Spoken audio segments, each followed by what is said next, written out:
આપણી વચ્ચે ઉપસ્થિત કે બોરીચા સાહેબને હું આજના કાર્યક્રમ આજના દિવસને અનુસંધીને હું જણાવીશ કે આજે બાબા સાહેબ ત્યાં પૂના જાતા અને શું ત્યાંથી મેસેજ આપતા સમાજના લોકોને, જેથી કરીને આજના દિવસનો એક ઇતિહાસ જે છે એ આજના દિવસનો તમે સાહેબ ઇતિહાસ જણાવશો?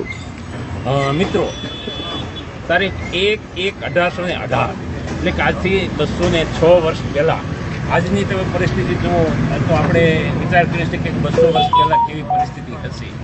ત્યારે ત્યાં પૂનાની અંદર પેશવાનું રાજ હતું.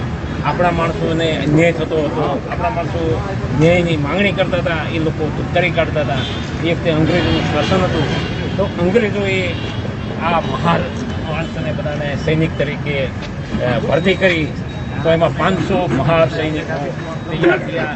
એ લોકોને ટ્રેનિંગ આપવામાં આવી. ત્યાર પછી અંગ્રેજોએ ચડાઈ કરી. એની અંદર આપણા 500 મહાર સૈનિકો હતા. તે લોકોને ધાર્મિક રીતે, સામાજિક રીતે દુષ્કરેલા એ પણ એક જુસ્સો હતો. એ લોકોએ પેશવાને મળ્યા, જે મુખ્ય માણસ હતા. પેશવાને કહ્યું કે તમે અમારે કે તમારી સાથે યુદ્ધ કરવું નથી, તમે અમારી માંગણી માનો, અમને માણસ તરીકે સ્વીકારો. તો એ પેશવા જે હતા એ લોકો બ્રાહ્મણો હતા.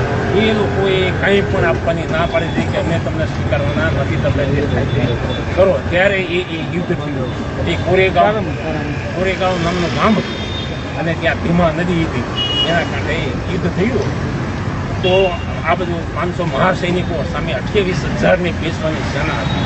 આખી રાતના યુદ્ધની અંદર સવાર થયું ત્યારે આપણા મહાર સૈનિકોનો વિજય થયો. એના માટે થઈ અને કોરેગામની અંદર અંગ્રેજોએ સ્તંભ બનાવ્યો હતો. એ વખતે બનાવ્યો, 200 વર્ષ પહેલાં અંગ્રેજોએ સ્તંભ બનાવ્યો. ત્યાં સૈનિકોના નામ પણ લખ્યા છે કે જે લોકો શહીદ થઈ ગયા હતા એના. અને 65 ફૂટ સ્તંભ છે. એને આપણે હિન્દુસ્તાનમાં તમામ લોકો શૌર્ય દિવસ તરીકે ઉજવે છે. અને આ ગૌરવપૂર્ણ દિવસ આપણા માટે કહેવાય. આપણી આવનારી પ્રજાને પણ ખબર પડવી જોઈએ કે આપણા વડવાઓ શું કર્યું છે, કેવું બલિદાન આપ્યું છે. ત્યારે આપણે આ ઉભી રહ્યા છીએ. ડૉક્ટર બાબા સાહેબ આંબેડકર અવારનવાર ત્યાં હતા અને આ ઇતિહાસને યાદ રાખતા. અને એ પોતે પણ જણાવ્યું કે ભાઈ હકીકતમાં ત્યાં શું બન્યું છે.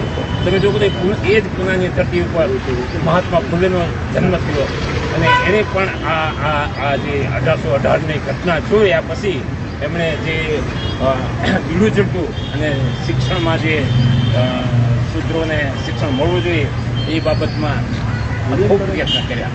તો આજે મતલબ કે એ આ શૌર્ય દિવસ આપણે ઉજવીએ છીએ. ભારતભરમાંથી આજે લોકો પૂરે ગામમાં ભેગા થયા છે અને આનંદ લે છે કે પોતાના વડવાઓએ જે યુદ્ધ લડ્યા કે જે બલિદાન આપ્યું એનું આપણે અત્યારે પરિણામ આપણે જે ભોગવી રહ્યા. તો હું એ શહીદોને વંદન કરું છું. જય હિન્દ.